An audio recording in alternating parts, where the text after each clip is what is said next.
तो दोस्तों, पाकिस्तान ने अपना बदला ले लिया है ईरान से। दरअसल आपको पता ही होगा कि कल सुबह खबर आई थी कि ईरान ने पाकिस्तान के अंदर मिसाइलें दागी हैं और पाकिस्तान पर ड्रोन से भी हमले किए हैं, वो भी पाकिस्तान के अंदर घुसकर। और तभी से ऐसी खबरें आ रही थी कि पाकिस्तान इसका बदला ले सकता है और ऐसा ही हुआ है। दरअसल आज देर रात पाकिस्तान की सेना ने ऐलान किया है कि उन्होंने ईरान के अंदर एक बड़ी मिसाइल स्ट्राइक करी है। जी हां, इन्होंने ईरान पर मिसाइलों से हमला किया है और ये हमला इतना ज़बरदस्त था कि कम से कम 7 ईरानी लोग इसमें मारे गए हैं, जिसमें ईरान का एक कमांडर भी शामिल हो सकता है। हालांकि ईरान की सेना का कमांडर मारा गया है या नहीं, इसकी कंफर्मेशन आने वाले कुछ घंटों में ईरान की सेना दे देगी। लेकिन यकीन मानिए, अगर पाकिस्तान के इस हमले में ईरान की सेना का कमांडर मारा गया है तो ईरान भी रिटेलिएट करेगा और बदले की कार्रवाई के तहत पाकिस्तान की सेना पर हमला कर सकता है, जो कि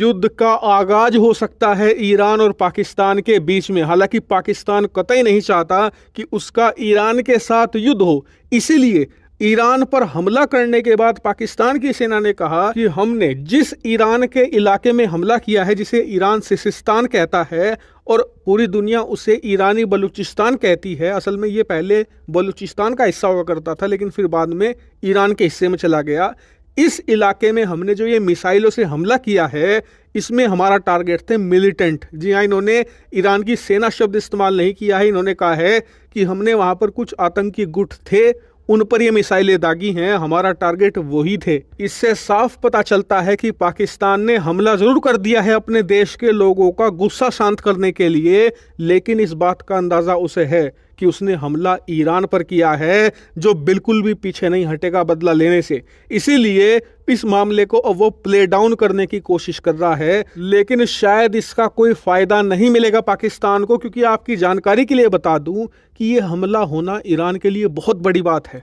1980 में ईरान इराक युद्ध के बाद आज 43 सालों के बाद ऐसा हुआ है कि किसी देश ने ईरान की जमीन पर मिसाइलों से हमला किया हो ऑफिशियली। अनऑफिशियली तो इजराइल ने भी कुछ अटैक किए हैं, लेकिन ऑफिशियली 43 सालों के बाद पहली बार हुआ है कि ईरान की जमीन पर विदेशी मिसाइल आकर गिरी हो और उस देश ने माना भी हो, हाँ कि जी हमने ईरान पर यह मैसिव हमला किया है। ऐसे में ईरान इसे बिल्कुल भी टॉलरेट नहीं करने वाला और मेरे हिसाब से पाकिस्तान की सेना तैयार रहे बदले की कार्रवाई के लिए, क्योंकि आने वाले कुछ घंटों में अगर ईरान बदला ले लेता है पाकिस्तान से और पाकिस्तान की सेना पर सीधा हमला कर देता है तो आपको बिल्कुल भी आश्चर्यचकित नहीं होना चाहिए, क्योंकि ईरान के लिए इस समय सबसे टॉप प्रायोरिटी है उनके देश की सुरक्षा। अगर वो बदला नहीं लेंगे तो इजराइल, अमेरिका, सऊदी अरेबिया, इन सभी को ये संदेश जाएगा कि ईरान को तो कोई भी एक छुट भैया देश पीट कर चला जाता है,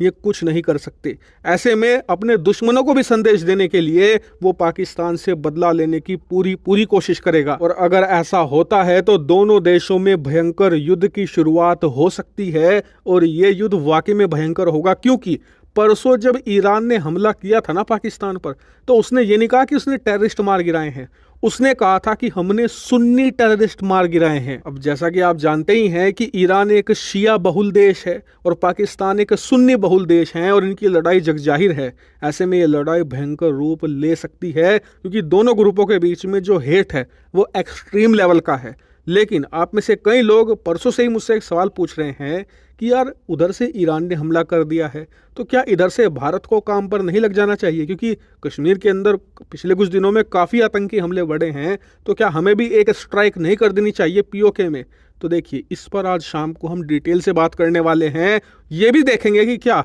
भारत का ये बेस्ट चांस है पीओके लेने का, उसमें अलग से चर्चा होगी। और हाँ, ईरान पाकिस्तान के बीच में कुछ भी होगा सबसे पहले आपको यही जानने को मिलेगा, इसलिए चैनल को सब्सक्राइब कर लेना।